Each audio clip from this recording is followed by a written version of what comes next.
If you're a longtime subscriber, you know that I don't go in for clickbait titles like I broke the meta unless I think I'm really onto something. So you know when you see a title like this on a KM Best video that I really do think that I'm onto something. Let's talk about what that is. That something is Mobius M. Mobius. Now, for me, the persona non grata in the metagame right now is the Ravonna Renslayer Sasquatch Mockingbird deck. And to me, I don't want to deal with that at all. So I start with Mobius M. Mobius as my number one tech card of choice because that deck is so reliant on discounts. Not just from Ravonna, but also from Sasquatch and Mockingbird to enable it to put as much points down as it does. The deck is extremely powerful, but I think attacking it on the axis of having Mobius is a great thing to do right now. I took two Mobius decks onto ladder. Both of them were absolutely incredible. Mobius deck number 1 went plus 30 cubes in about 30 games. Mobius deck number 2 went plus 25 cubes in about 15. Both of them are excellent homes for this card, and I think will be helpful to you in dealing with the new evil on the block.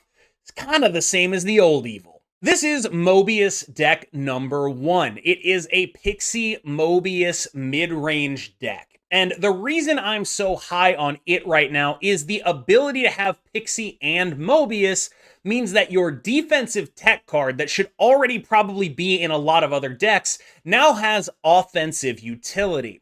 This means that you can have the explosive turns that a deck like this needs in order to keep up with the Fina, Ravonna, Sasquatch, Iron Man kind of deck. One of the issues that these sort of mid-range decks have had for me in recent weeks is that they simply do not do enough points-wise to compete with the amount of free stuff that the Ravonna shell tends to get. This was true when the free stuff Ravonna shell was getting of Professor X Cannonball, and it remained true now that it was focused entirely on creating as many points as possible. What's different now is that the Ravonna deck is much more reliant on getting your cards discounted. Mockingbird, Sasquatch, Iron Man. You are much more about that in your Ravonna deck now than you were before the nerf, leaving Mobius a very powerful card to deal with what they are doing.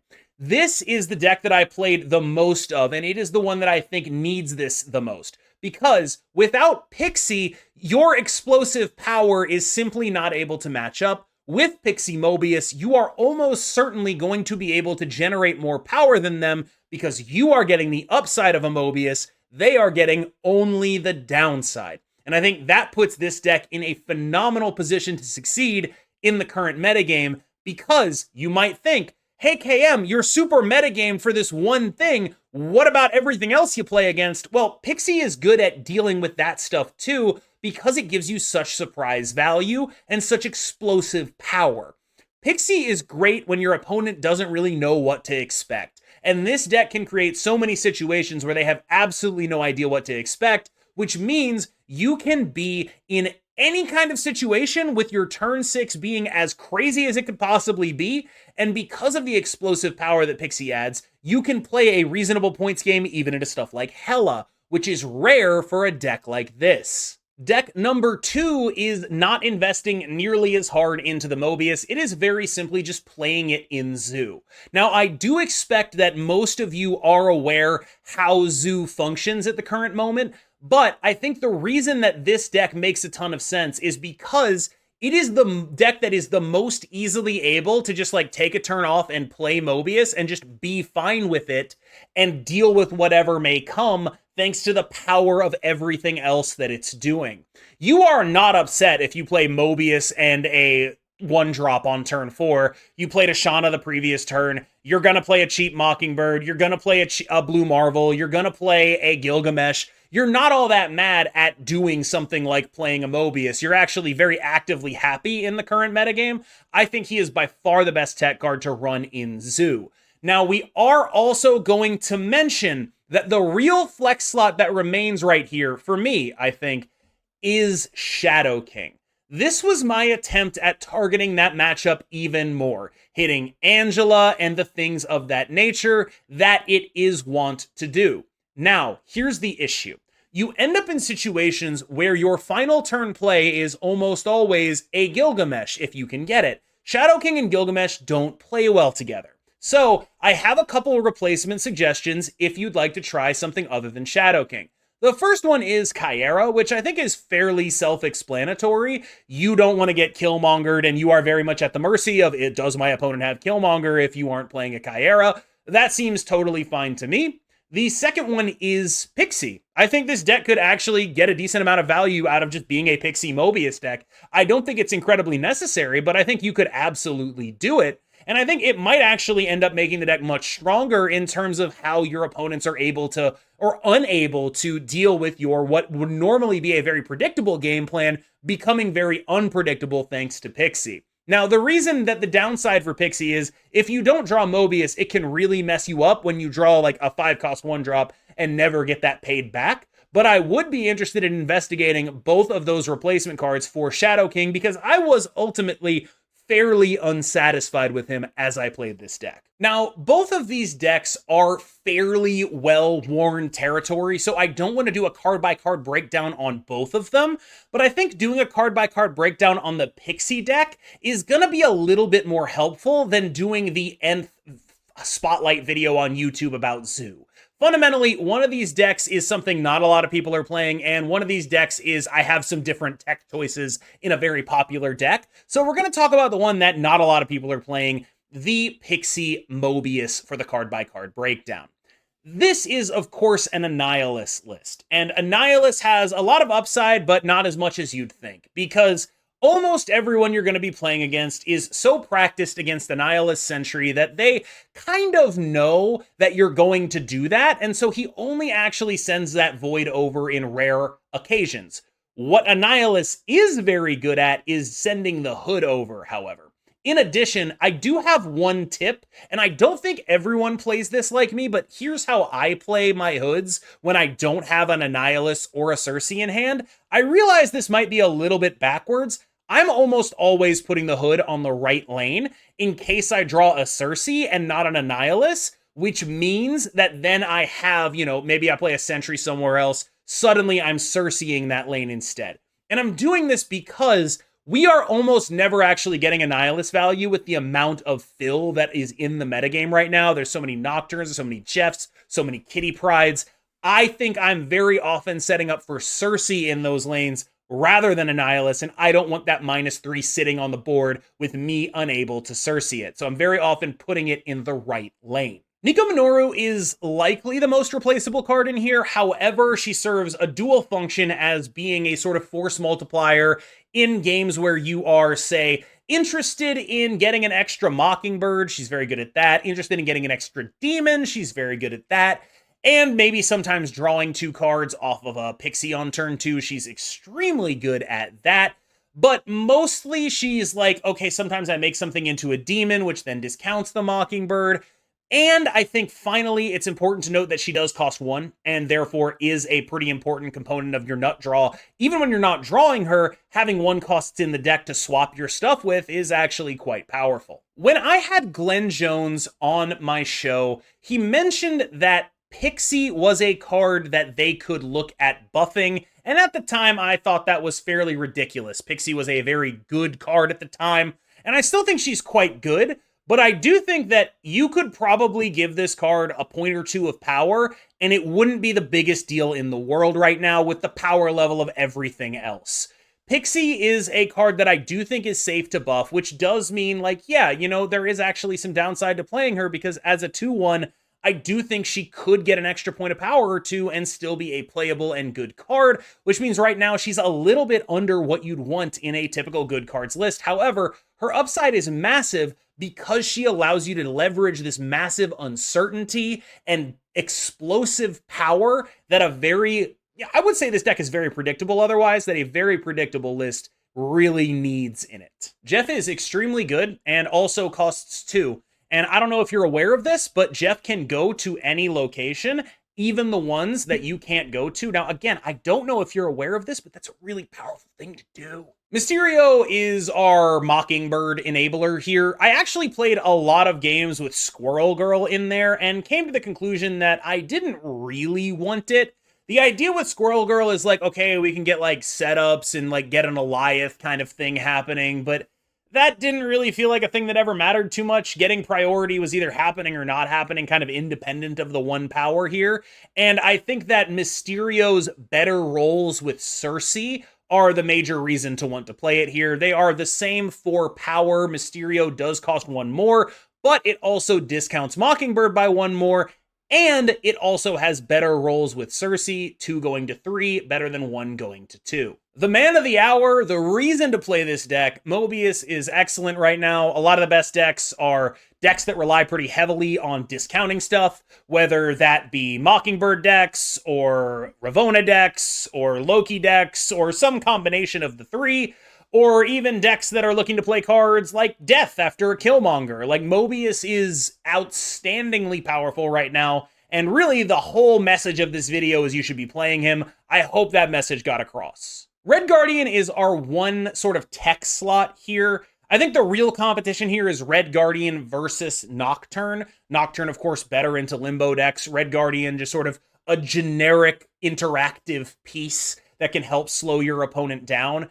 I think in a deck like this, I prefer the Red Guardian, but I would not be surprised to see, you know, this deck, but with Nocturne instead, have like better stats or something. I think either of them is a totally acceptable thing to do. Sentry is so rarely an Annihilus card at this point, and so commonly going to create a void that you are going to Cersei, that it's actually kind of insane. Because so many people are used to playing against Annihilus, that they fill up that lane, you leverage the fact that they feel pressured to fill up that lane by just Cerseiing that lane instead, and then suddenly you have a bunch of points there, and then they're like, oh my god, I filled up this lane, and you can still win it. A very common line of play is like Hood on the right lane, Sentry on the left lane, Cersei on the right lane, transform the Hood, transform the Void, and suddenly they're just looking at that lane like, oh, I filled this up, but I really didn't need to. And that mix-up is very powerful, because eventually people will be like, I'm expecting the Cersei, and then you Annihilus them, and then you absolutely ruin their lives, because that is still a very powerful thing to do.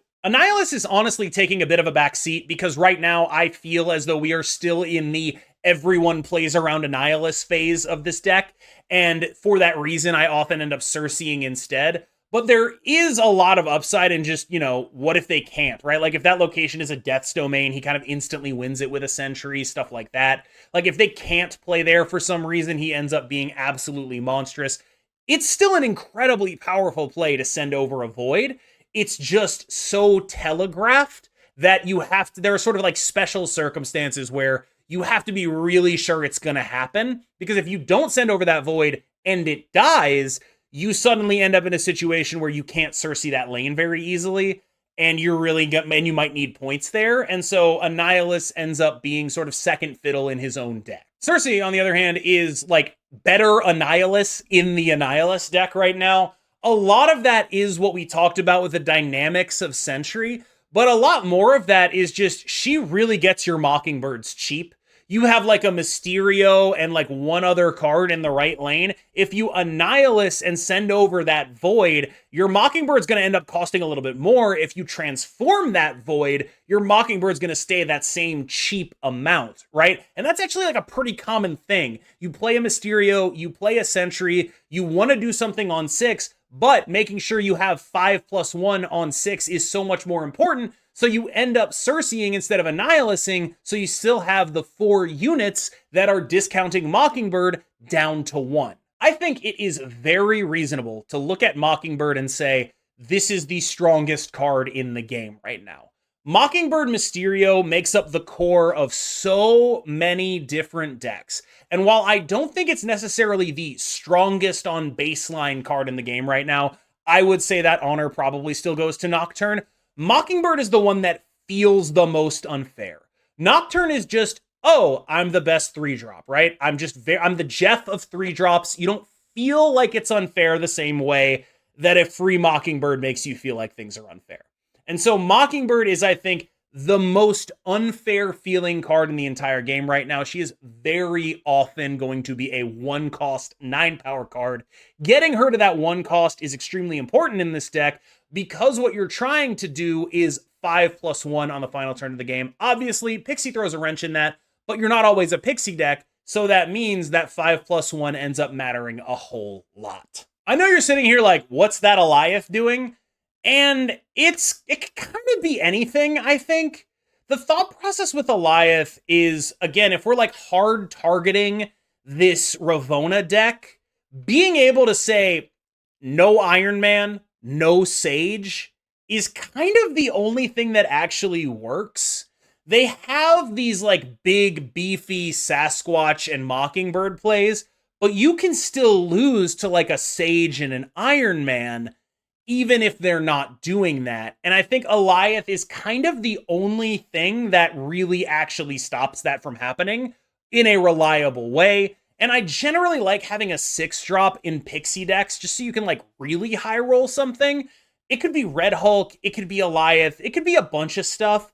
But again, this is all sort of very hard targeted at the specific Boogeyman matchup. And I can't think of a 6-drop that makes more sense than Alioth in here. One note here is when you're not Pixieing and you actually want to Alioth, a lot of the times what you're going to do is save a Mockingbird for turn 6 so you can 5+1. If you can't get that Mockingbird to 0, get it out there as fast as you possibly can, because if you are planning on Aliothing, you're just going to need to make a call on like turn 4 as to where the 2-cost Mockingbird is going to go. Otherwise, it will rot in your hand if you need to Alioth to win the game. All right, y'all, I hope you enjoyed that look at this sort of brewing session that I had. Both of these decks were incredibly successful for me. I do feel like I started at the right point. I climbed from about 9240 SP to about 9400 SP. So like an 150, 160 SP climb with these two decks. And they were both so successful that I didn't really feel like I could make a video on one of them without covering the other, because they're both built from the same point, which is use Mobius right now before people catch on, because right now everyone is just sort of waking up to the fact that the Ravonna deck is the best deck in the game, and as they're waking up to that, you need to punish them, all right? So please take this advice, punish them as best you can. Let me know in the comments if you have any other Mobius decks to punish this stuff. I think Silver Surfer might be a good one that I haven't gotten around to trying in a recent way. And yeah, as always, I hit the mic! As always, I've been KM Best. You have been phenomenal. I hope you enjoyed the KM Boost, and I will see you in the next one. I literally forgot Limbo. I kind of wondered if you did. I kind of wondered if you were just on like I don't remember that's real kind of kick.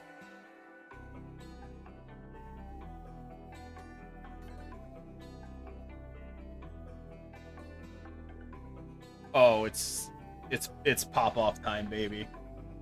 Fucking, it's pop-off time. That's a Daredevil. It's getting obliterated. That's a White Widow. Okay, fuck. Shit.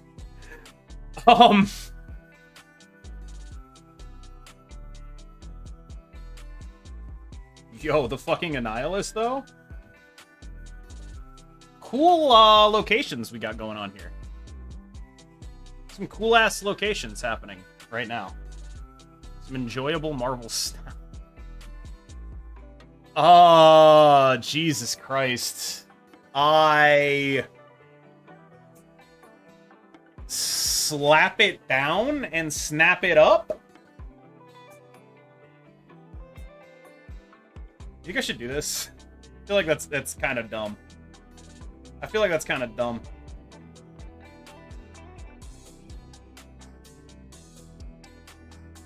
Okay. I'm with it. Pretty dumb. Wait, my fucking Omega Red, now it can't work.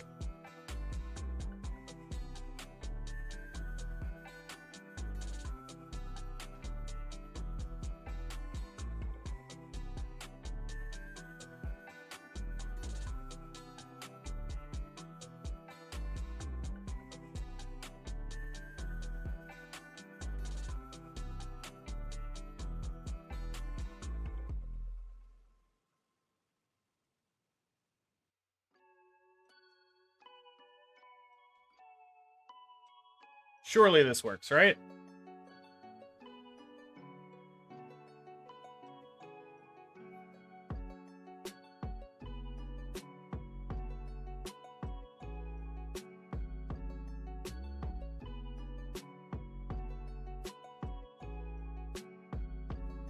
Aw, shit.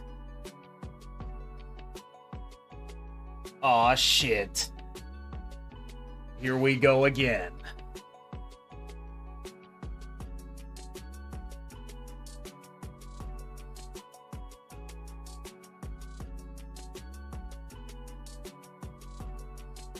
Aw, shit. Here we go again.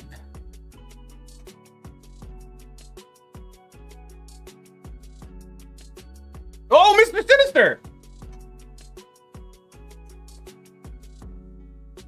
Oh, shit!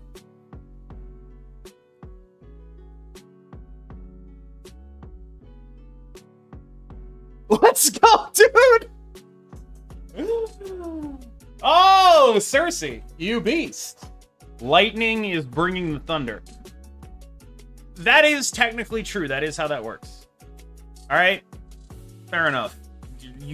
You are technically correct. That is scientifically accurate as far as I know. Lightning does in fact bring the thunder.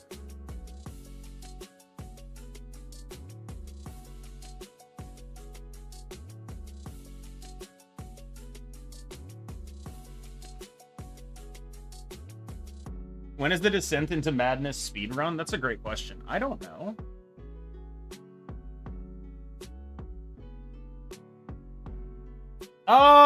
I feel like this snap... Oh, fuck. I didn't undo it in time. Ugh. Well...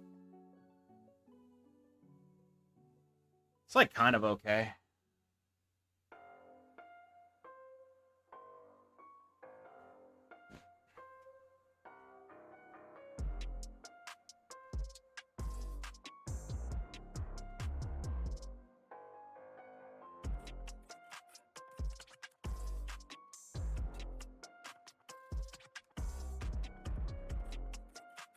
Just aiming for a fat high roll here, I guess.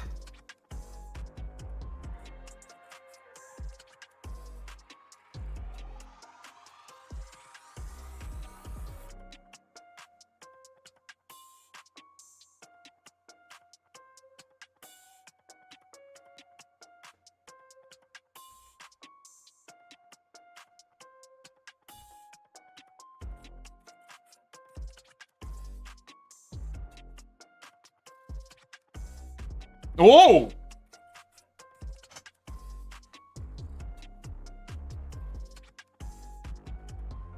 Eliath. That's not Eliath, and therefore we are dead. Because they play the card Gilgamesh and we die. We actually have counterplay to this, is the worst part. We could have drawn Eliath at any point in this game and it would have been playable now. But instead we die to the card Gilgamesh. What if we try to roll Eliath off the Mockingbird?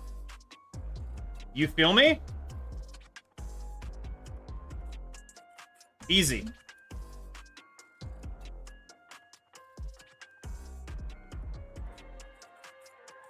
Huh? Huh? Not Gilgamesh. God, this hand is ass. Wholly unplayable.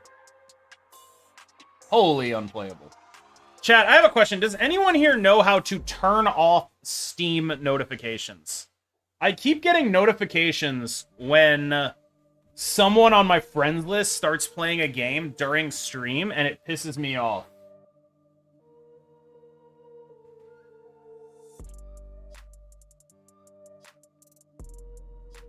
Offline mode? I don't know what that is.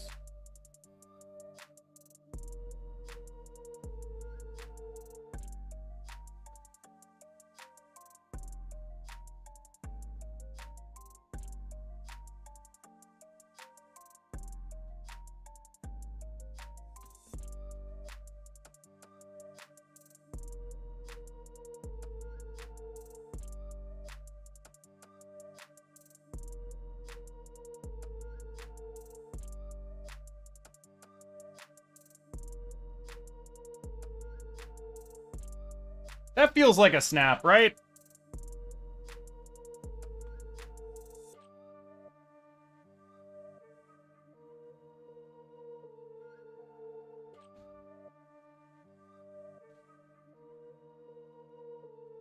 Ugh.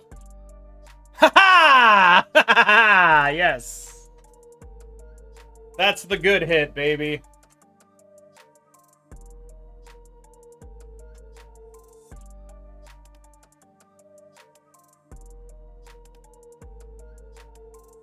I mean, we do this.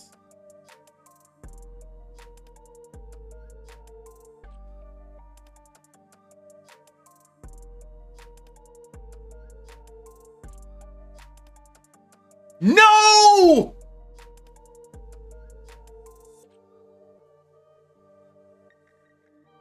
Oh my god.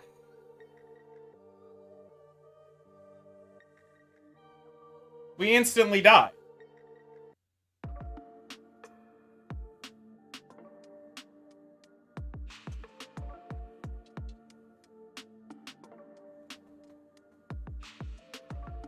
Wait, we have Jeff.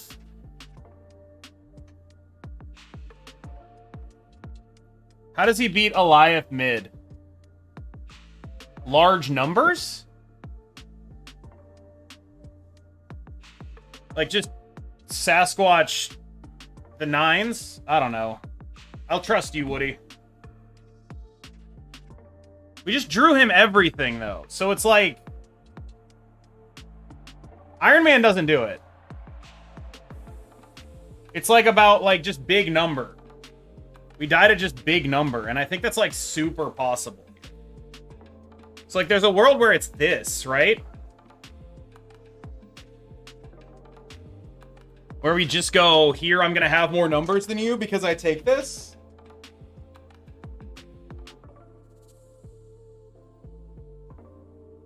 We'll make the dumbass play. Because the position he's in is... Yeah, like, let's make the dumbass play. Let's see what happens. MBird there feels good to me. Yes! No Sage! That wins us the game. Because Real Mysterio is middle. That no Sage wins us the game. But yeah, like, if they had just swapped up Mockingbird and Sage, we die, right? And so, if we were doing this... Like, let's talk about the other play. If we play Mockingbird and Jeff, we actually do win this lane. Right? Yeah. Mockingbird, Jeff left, wins the lane. Both of our plays beat what he ended up doing. But the real question was... what we need to do the math on is if this is a Sasquatch, so they're at 22, and we're adding 12, then we lose. It's like the lose condition here is Sasquatch over here. Or Sage over here. And then the two that are just generically big bodies in the middle. I think that was very much a 50-50. I am fairly certain that was a 50-50. Yeah, we could never win 100%. Right, like, I think... Because like I said, I saw Ryan in the chat saying Woody knows this shit, and it's like, yes, but also... Both of those plays were pretty valid, I think.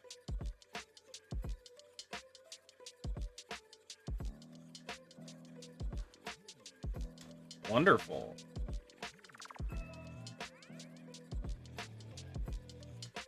I don't even have priority. This is bullshit. Don't you want Shadow King if you're trying to beat the Ravonna deck? I'm starting with just Mobius and seeing where that takes us. Entirely possible. For 3. Okay.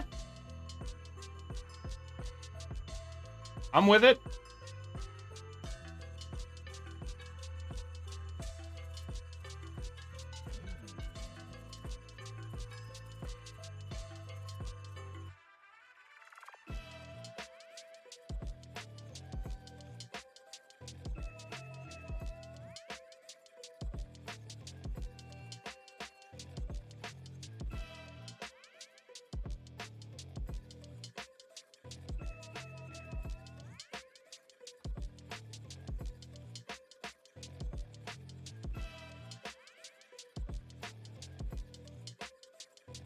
Don't love that for me.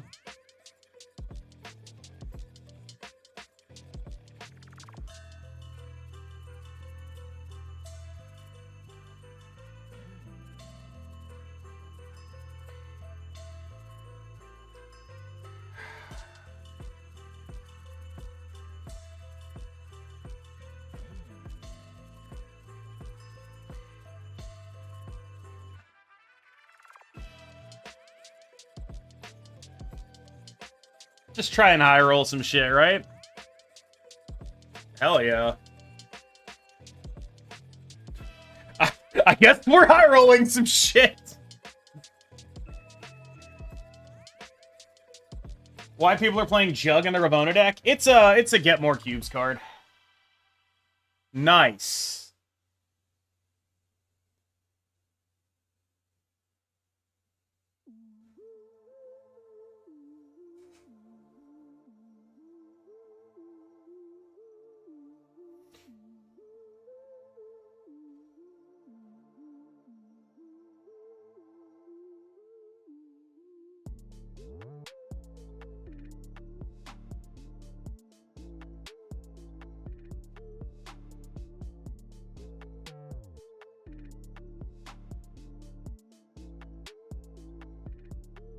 I guess they ripped my Annie too. Oh shit.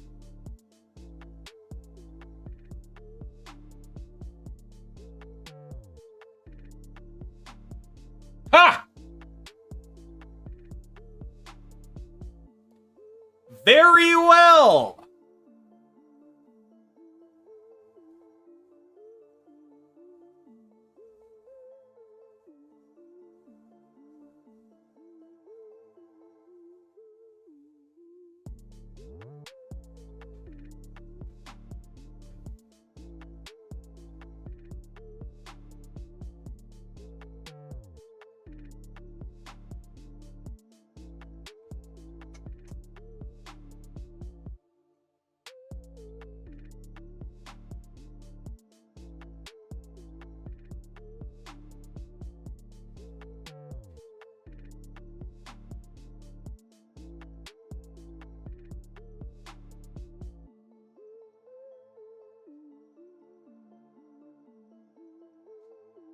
So they have one more card from this thing. They have one more card. Well, the issue is, if that one more card is my Annie, I am kind of fucked, right?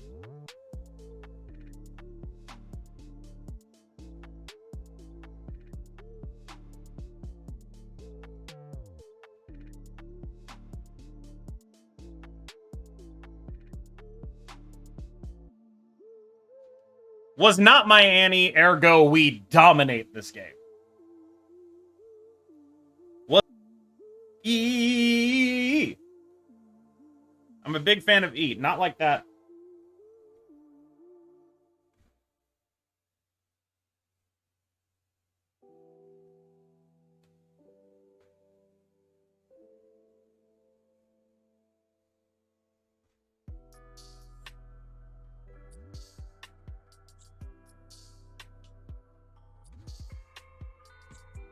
World's least telegraphed Cersei lane.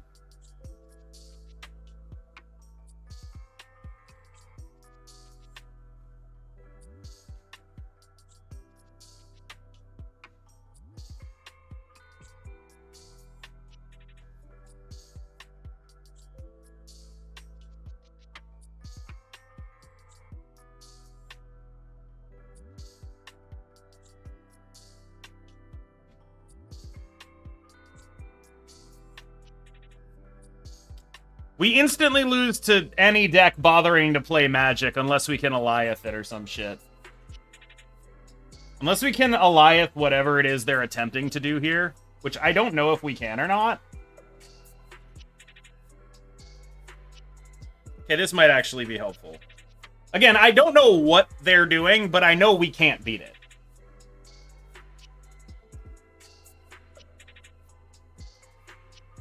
Unless it's like Mr. Negative. Wong. Okay. Beatable. Not always beatable, but sometimes beatable.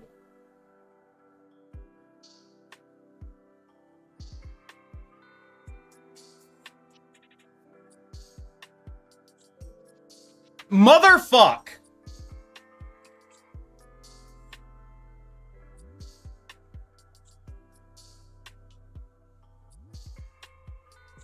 So do we think they go for it right now?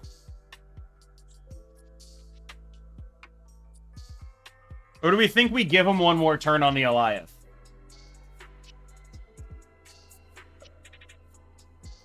Which one are we thinking? My instinct is give them a turn.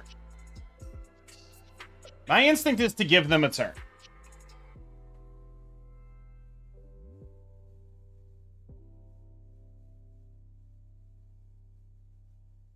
Then next turn we have Goliath Jeff.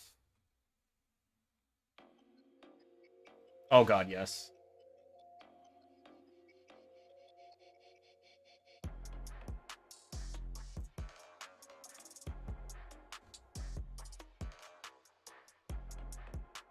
If I snap, does that give it away?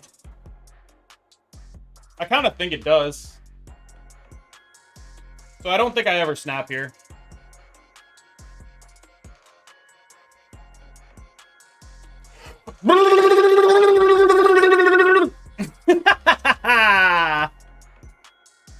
No text and then no text again. Nobody snaps into a fucking Wong if you don't have a counter, right? Fuck that. Just straight up that shit every single time. Hey, check me out, son. Turn 7. Magic. Retreat.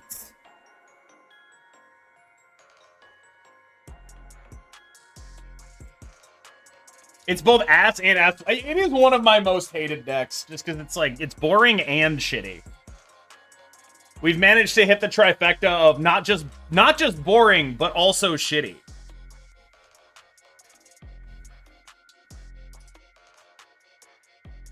I feel like if they're a Loki deck, I do have to play this Mobius out at some point. The fact that I have the Annihilus in my deck is good. It means that the only options they have for getting rid of Sentry and Hood are Cersei, but they could get that. Yeah, now I'm the Loki player. Exposed. Fraud.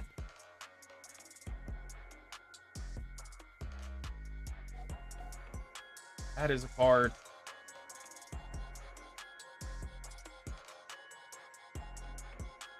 Boy, that is a card.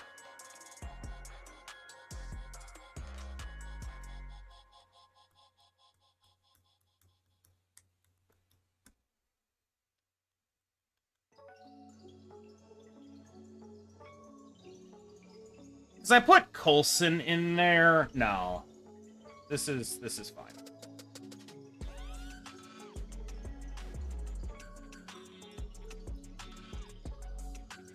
I'm mildly concerned about Cersei potential. Oh, they're blowing up the Weird World.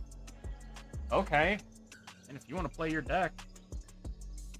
Oh, my Annihilus. That's bad. Red Guardian.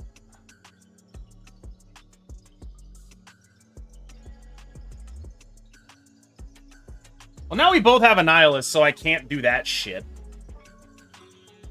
What if I, like, randomly generate some shit, though?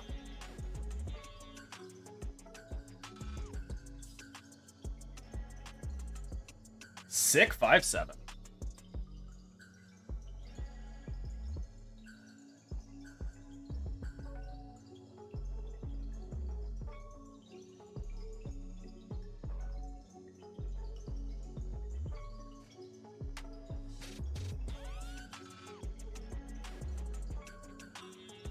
Wait, that's -1 now.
Losable, for sure. Oh, never mind, we win! Oh, we win so hard? Right? It's 5 plus 9. Yeah, we win. Woo! Suck it, Danger Room. Eat shit. Done here, son. That guy emoted and I didn't mute him because I accidentally emoted him.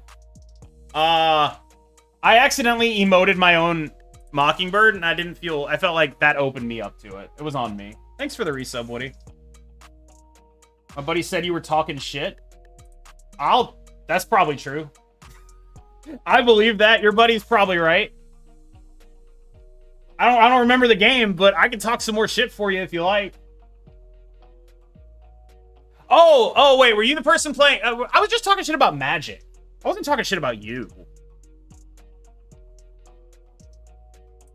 About Doc Ock? No. That's just generally, I hate that shit a lot.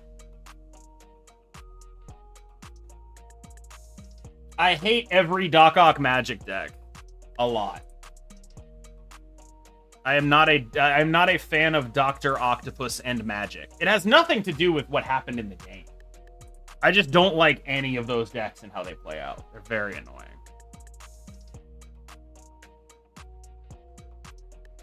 Woo! Cam said he hated you specifically. You're right. That is what yep. I hate you specifically. It's true.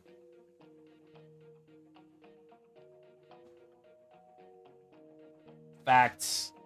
Real and true. Jeff Wright. Is that not where I put it?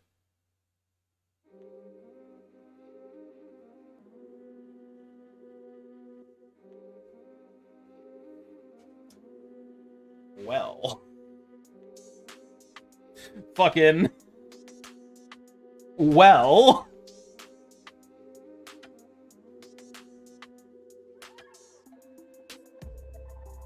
Indeed.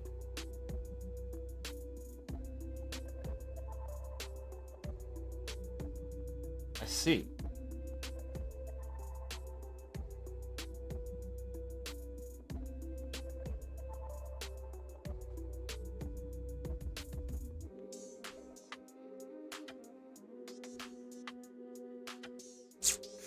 Well, let's roll the roulette, baby.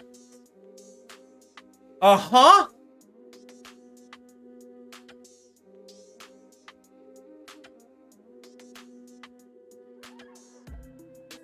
Okay, that was pretty bad. All right, we did it.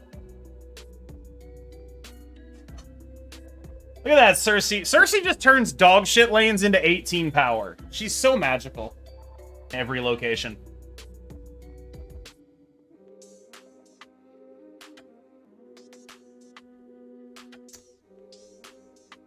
Dope. A new claw guy with dagger floating around. Seen it? I was there when it was made.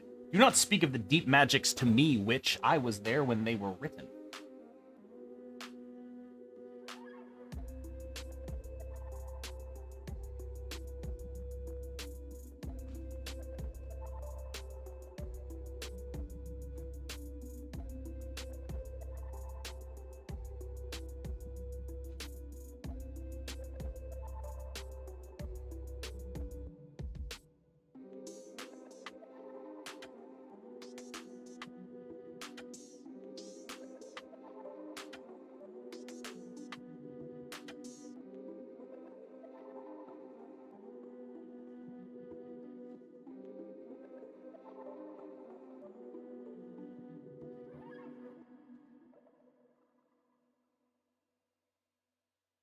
Snap?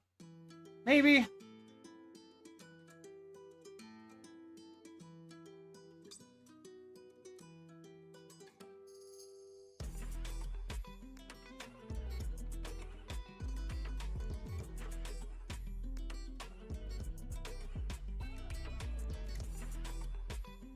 Now we snap? I really don't know that we do.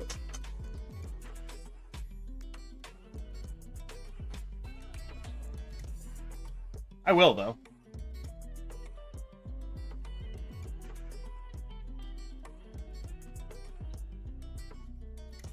I'm worried we get, like, mystiqued or some shit. You know what I mean?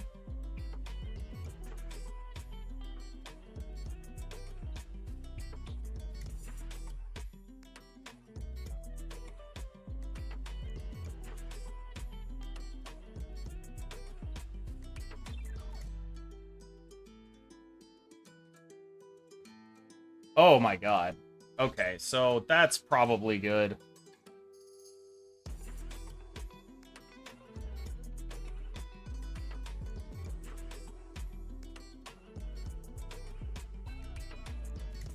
They always play off it, right?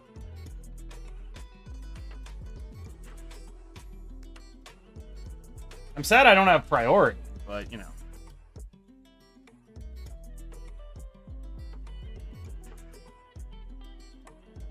I think this is super losable based on a bunch of shit, honestly.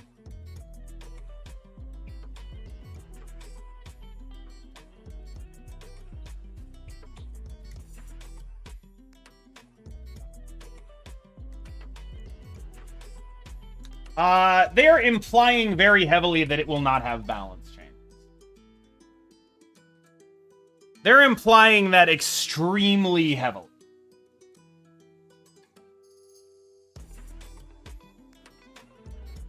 Okay, this we do win.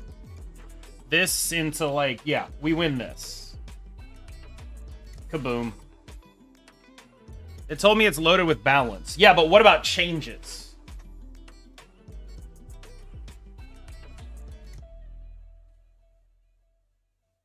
See Kyera. If I had to guess, that would be my expectation of the ordering.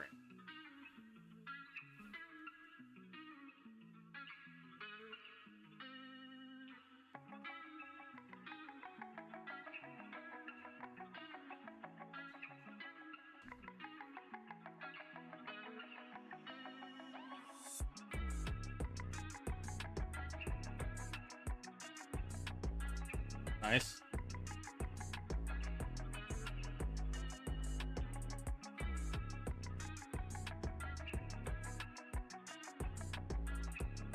What's the echo hit? The Shauna? The demon? Okay, annoying. Annoying as fuck. I mean, like, this is literally just, do they have Killmonger? And if they don't have Killmonger, they get dunked on super hard. I see.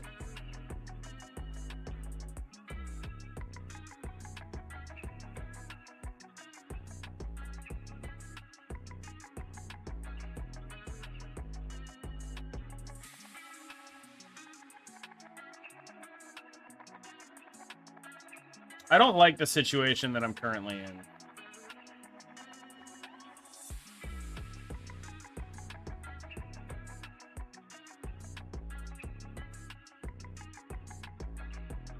They can't Annihilus because if you fill it, they get it left? What do you mean they can't Annihilus? Don't I just get shit on if they Annihilus? Actually, I can probably still win that lane. It's fine. I think I'm just gonna say I can still win that lane. Oh, if I fill it, they get void left. Yeah, they Cersei it anyway. It's fine. I'm just gonna win that lane. We're chill.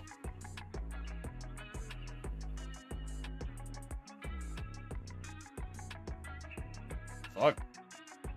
Fuck!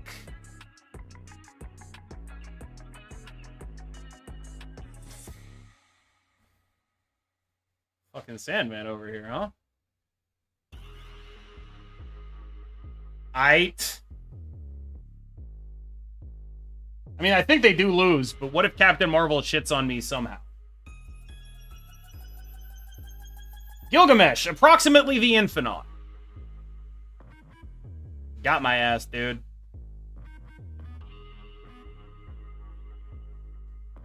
Gilgamesh, approximately the... It is actually just fucked how good this deck is with, like, a good draw. And DDoS opponent to stop it from going off. That is a play. For sure.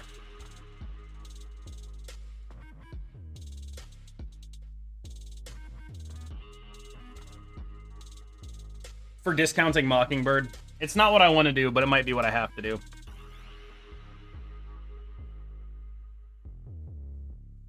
Oof. Whoa! Wait, I have a Mobius? Holy fuck.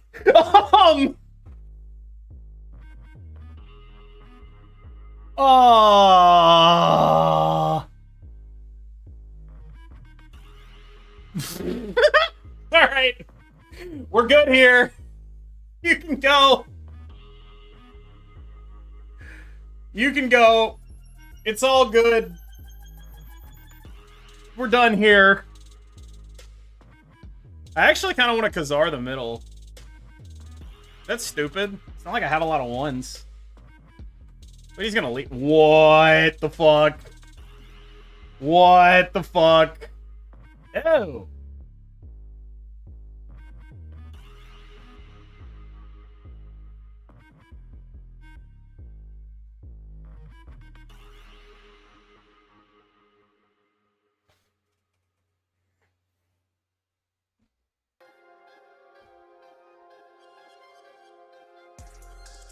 I feel like I'm gonna get some kind of heinously obliterated. I haven't exactly figured out how, but it certainly seems possible. So much for Gil. Does that actually happen that way? Yeah, it does. We have no increased power. Damn.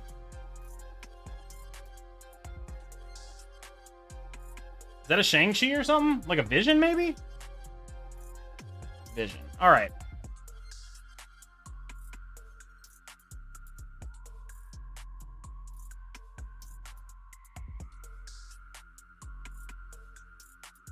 Assuming we're getting blown the fuck out there.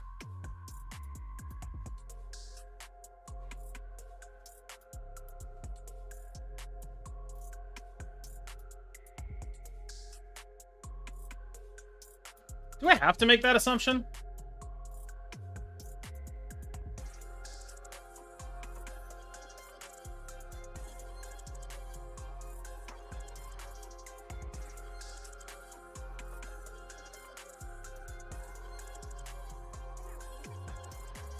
If they Shang-Chi this lane, it ends up being 4 plus 1 plus 3 plus 4 plus 3. So they have 11 there. If I just put 9 there, I win it.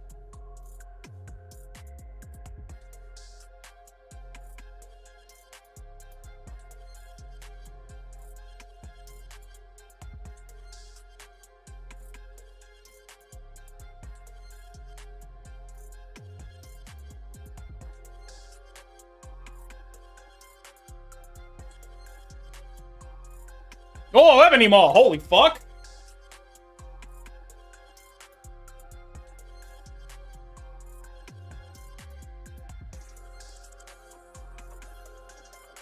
Yeah, see, Shang-Chi.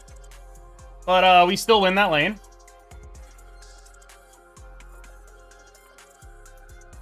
And then, we still win that lane. Nico for Sunspot, how do you feel about that? I do not want to drop Nico.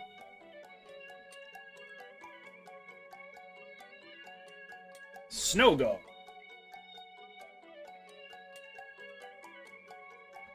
Fuck.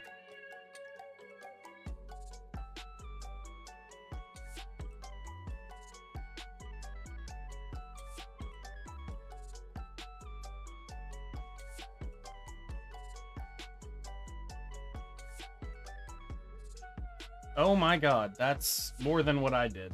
I only did 6. We're getting our shit kicked here.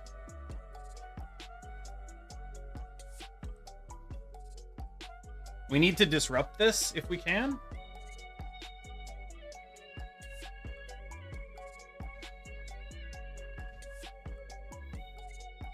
Successfully disrupted.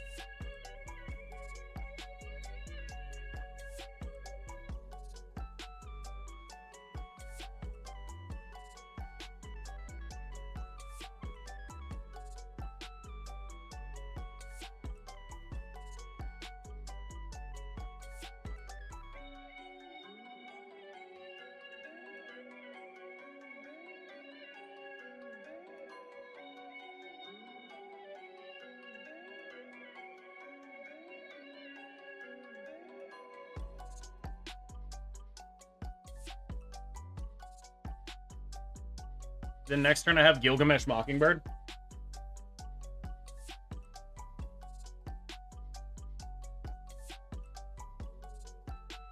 Castle Blackstone is a shit location. Undeniable, if you ask me. I'm glad you're enjoying it, Coupe de Jarnac.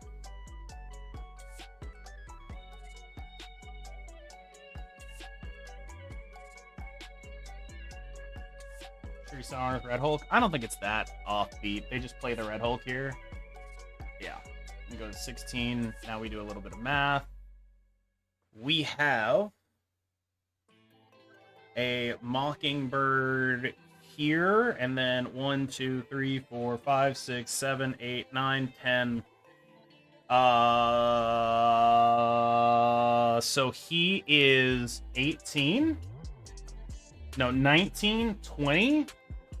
This will win the middle, right? He's effectively 20 power. He gets plus 10 and then plus 1 from Blarvel.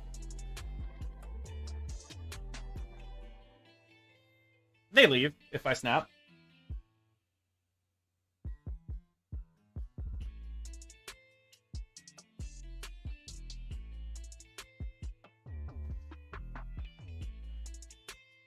Things I'm thinking about. What if they have like a 1-drop or a 2-drop and a 6-drop here? Am I ever supposed to go for Mockingbird here, Gilgamesh here? I think I am. I think this is how I play around potential Task Wizard.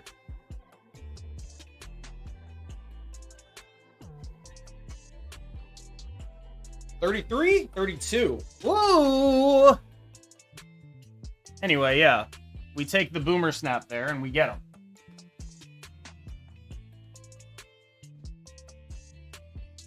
TLSG again. Still Thanosing, huh? I'll Snow Guard over here. I don't give a fuck. I'm never getting screwed by locations. Haha.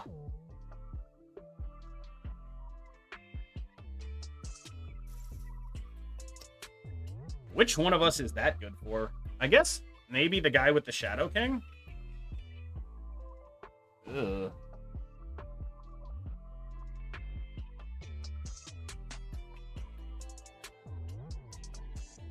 I guess it's probably less bad than it seems for the guy with the Shadow King, but it's still probably not good. Nico Clone would go a long way. A Nico Clone here would be like the nuts, I think. A Demon's not ideal.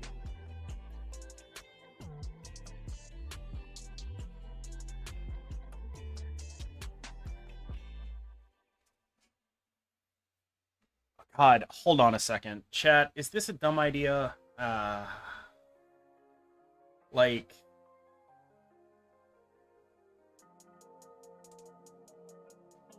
Nico?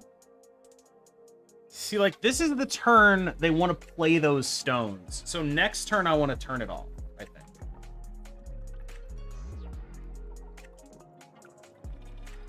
Yeah.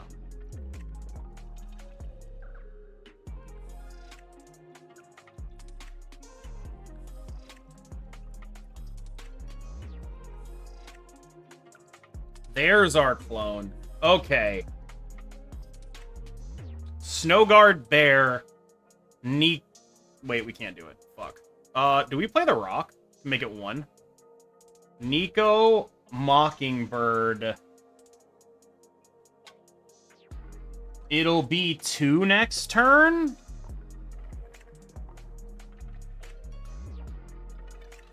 Two is fine.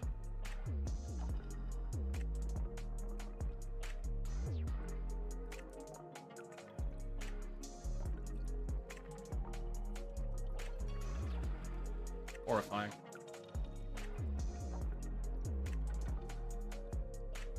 Okay, so Shadow King here.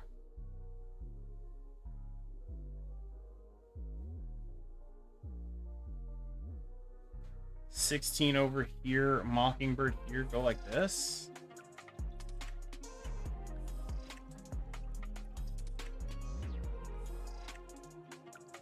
YouTube you is fake and this is the real you? That seems like a weird ass thing to say, my dude.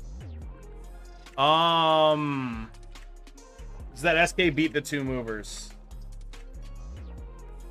I don't think so. But it's my only shot. That's the move I had to play around, right? We do end up beating that one, but we probably just lose the left to, like, cards with stats. Oh! It's not a card with stats. Wait, it's like a Mockingbird. Never mind, I'm dead.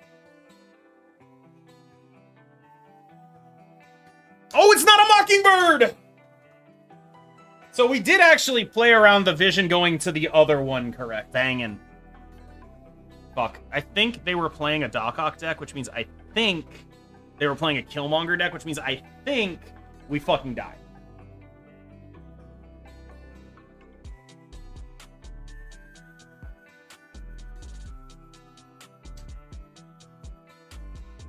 Is SK a little iffy because deck frequently has Prio? Yes. I think SK could easily be Kyera. Could easily be a large number of cards that are not SK. 100% buy it.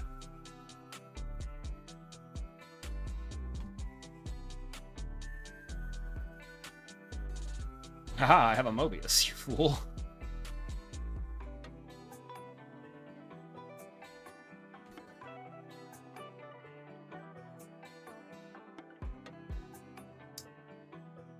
Yeah!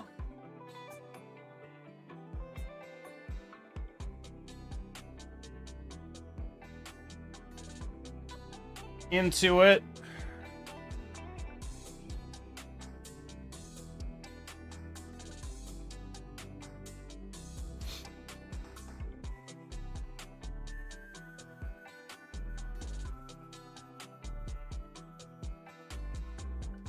It's really just, do they play the card Killmonger? Because if they do, I gotta imagine I'm super shitter.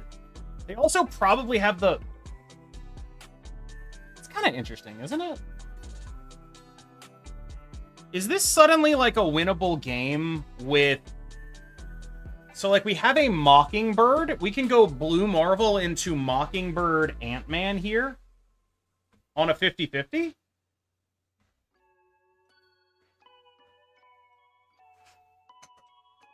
Yeah, I'll stick around. I don't give a fuck.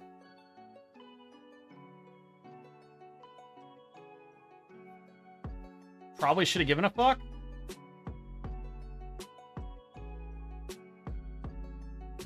So can we backdoor this one with the points from the second Nexus? Is there a way for us to backdoor this one with points from the second Nexus? I assume the answer is no, right? I'm assuming the answer is no. They play a 13 power Red Hulk. They're going to 60. We play... Wait, actually, maybe. Wait, actually, we might backdoor this. Hold on. Is SK better than Dazzler? Not if they have Seabolt. They have Red Hulk. It's 13. So they go to 60. I don't know how this works, but we are adding 5, 6, 6, and 6. We're adding 12. We're adding 13. I think we backdoor win this.